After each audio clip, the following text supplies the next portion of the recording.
Hi everybody, I'm Bill Whittle, and this is The Firewall.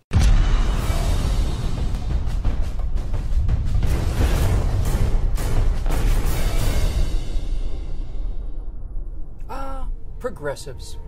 You really have to, well, not admire them exactly, but if not admire them, then at least grant them a grudging respect for the tenacity of their beliefs. Because unfortunately for them, the socialist utopia, which they talk about all the time, is a cryptid, which according to Wikipedia's serviceable definition is, quote, a creature whose existence has been suggested, but has not been discovered or documented by the scientific community, unquote. Hey look, here's another example of a cryptid. It's called the Lago Ness monster. Like the socialist utopia, the Lago Ness monster requires a lot of magical thinking. Now, magical thinking is not wishful thinking. Sure would be cool if there was a Lago Ness monster. That's wishful thinking. Magical thinking is the belief that belief can make things actually manifest themselves in the real world. Magical thinking not only dulls reason, it kills reason, because magical thinking is actually a form of anti-thinking.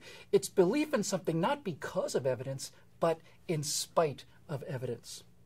Now, for example, people who believe in the existence of the Lago Ness monster will almost universally claim that it is the last of the plesiosaurs. Those are giant marine dinosaurs that definitely did exist millions of years ago. Like all dinosaurs, plesiosaurs are air breathers. So, in order to believe in the Lago Ness monster, you have to believe that an air-breathing creature the size of a city bus lives under the surface of Lago Ness. Now, we conservatives too have beliefs, but our beliefs are not based on what we wish to be true, but rather what the evidence shows us to be true. We believe in the power of the free market, of individual effort and reward, and especially of the power of self-interest to make life better for everyone. So we too believe that there are bus-sized creatures that breathe air and live under the surface of the water, but the creatures we believe in are called whales. We believe in whales not because we want to believe in whales.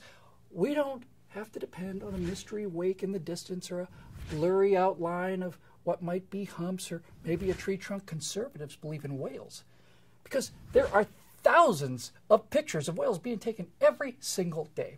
We believe in the power of capitalism and the free market because there are billions of people that benefit from it every single day.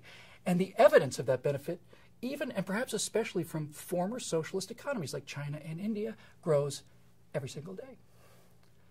The fact that there are no pictures of the Lago Ness monster, not one, that's even close to the thousands of pictures of whales, tell those of us who do not believe in magical thinking something very important.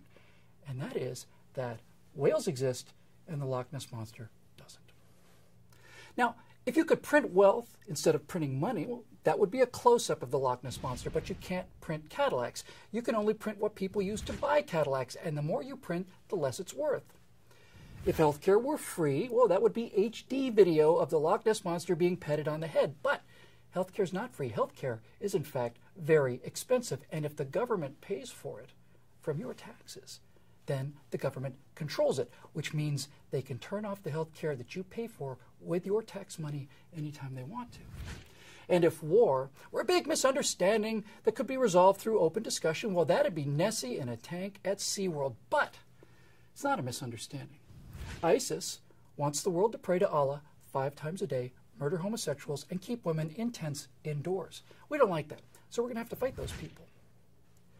Now, progressives, to be fair, say that the history of socialism isn't just the Great Terror of the French Revolution or the millions killed in the purges and enforced famine of the Union of Soviet Socialist Republics or the mass starvation of maybe 50 million Chinese peasants in the People's Republic of China or 7 or 8 or 10 million more teachers and doctors and musicians murdered in the progressive socialist takeovers in Vietnam and Cambodia, plus throw in a couple more million murdered by socialists, but progressive socialists in Cuba and El Salvador and Nicaragua and Venezuela, etc., and so on. They say socialism can work without killing hundreds of millions of people, and to prove it, they point to places like Sweden.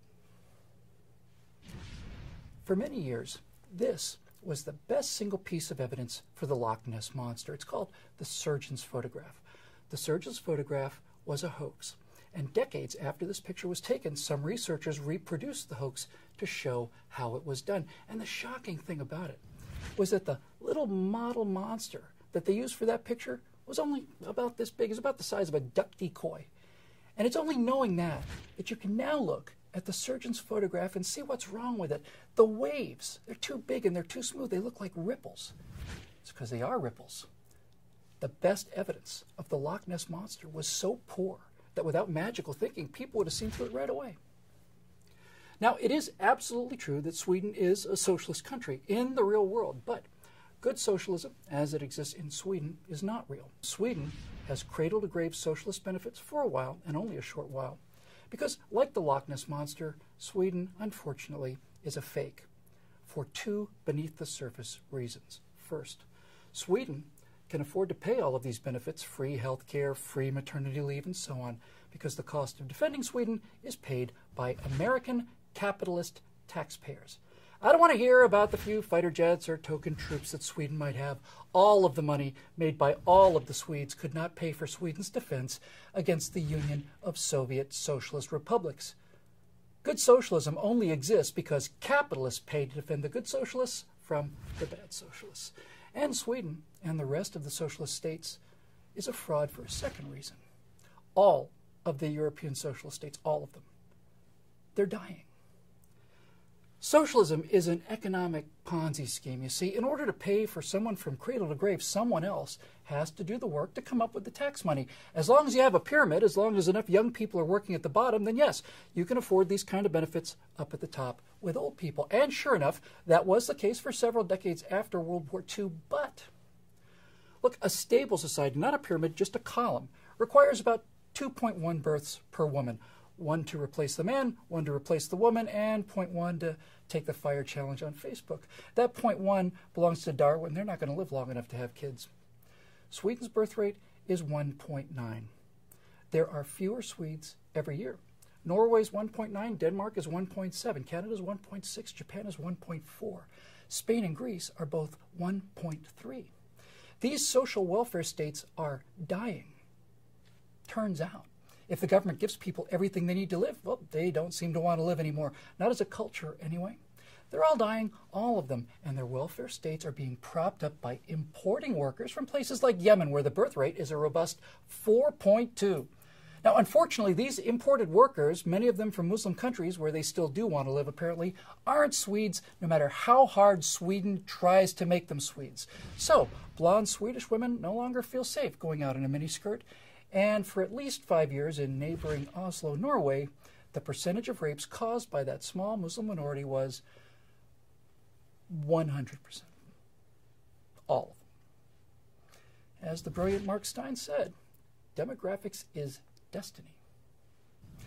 Bad socialists murdered at least 200 million people. Good socialists are committing suicide, and they would have been extinct a long time ago without American capitalism to protect them from the bad socialists. Now, the progressive utopia is the Loch Ness Monster of politics. It's a giant air-breathing creature that never surfaces for air. Progressives claim to love it because of their morally advanced love of the poor, but the fact is, the reason they love wealth redistribution to achieve income equality is because it's other people's wealth being redistributed to them. It's not morality, it's laziness, and it's envy, and it's stealing. And the history, the actual photographs show that time and time again, those people will murder those who create wealth and steal it before they would, go out and create some of their own. Please subscribe to our YouTube channel and be sure to visit us at truthrevolt.org. And to keep these messages coming, please consider making a donation by clicking here.